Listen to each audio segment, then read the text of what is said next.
G23 group 5 राज्यों के नतीजों के बाद गुप्त बैठकों का दौर शुरू हो चुका है।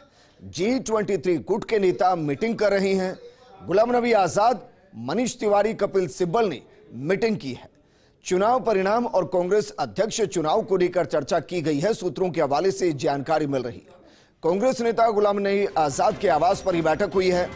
G23 के बाकी नेता भी वर्चुअली मीटिंग में शामिल हुए।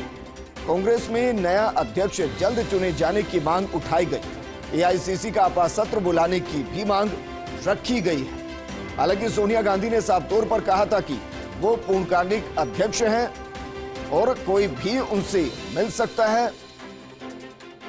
लेकिन जिस तरीके से चुनाव के परिणाम आए हैं, उन परिणामों ने एक बार फिर से G23 को एक्टिव कर दिया है।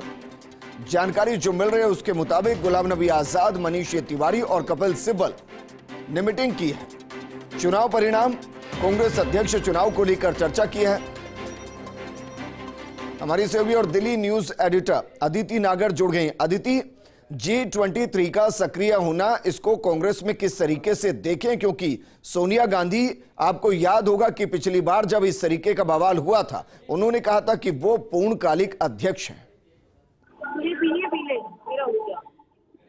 देखिए विजेंद्र, सबसे बड़ी बात यह है कि पहले भी 3 बातें साफ हैं। एक तो सोनिया गांधी जल्द ही ये 5 राज्यों में हार को लेकर एक बैठक करने वाली हैं, जो कि उम्मीद है कि अगले 2 से 3 दिन में हो जाएगी। लेकिन सवाल ये उठता है कि 2014 से लेकर अब तक, चाहे लोकसभा चुनाव हुए हो, चाहे राज्यसभा चुनाव हुए हो, ज्यादातर राज्यों में हार का सामना हुआ है। और ऐसे में किस तरीके से अभी तक जितनी भी मंथन बैठकें हुई हैं, वो कितना असरदार हुई है, वो जमीन पे नजर नहीं आ रहा। दूसरी बड़ी बात है विजेंद्र कि G23 को लेकर राहुल गांधी का स्टैंड क्लियर है। राहुल गांधी को लगता है कि G23 के ज्यादातर नेता कोई भी मास लीडर नहीं है। ज्यादातर नेता केवल पार्टी की और पार्टी के द्वारा सुविधाएं उठाना चाहते हैं, और यही वजह है कि वो G23 के लोगों को इतना सीरियसली नहीं लेते। हालांकि सोनिया गांधी लगातार इस बात का फोकस करती है, लगातार इस बात को कवर अप करती है कि G23 के लोगों में चाहे मास लीडर ना हो, लेकिन उनका एक्सपीरियंस, राजनीतिक समझ बहुत ज्यादा है, जिसको राहुल गांधी या पार्टी को यूटिलाइज करना चाहिए। यही वजह है कि सोनिया गांधी G23 के सदस्य, जिसमें कपिल सिब्बल और खास तौर पे गुलाम नबी आजाद हैं, जिनको वो साथ लेकर चलना चाहती है। हाल ही के दिनों में आपने देखा होगा, पिछले 6 महीने पहले, कि गुलाम नबी आजाद और मोदी के बीच की एक अजीब सी नजदीकियां भी नजर आई थी, जिसको जम्मू कश्मीर से जोड़ा गया था। अब जो आज की बैठक थी, ये स्वाभाविक थी।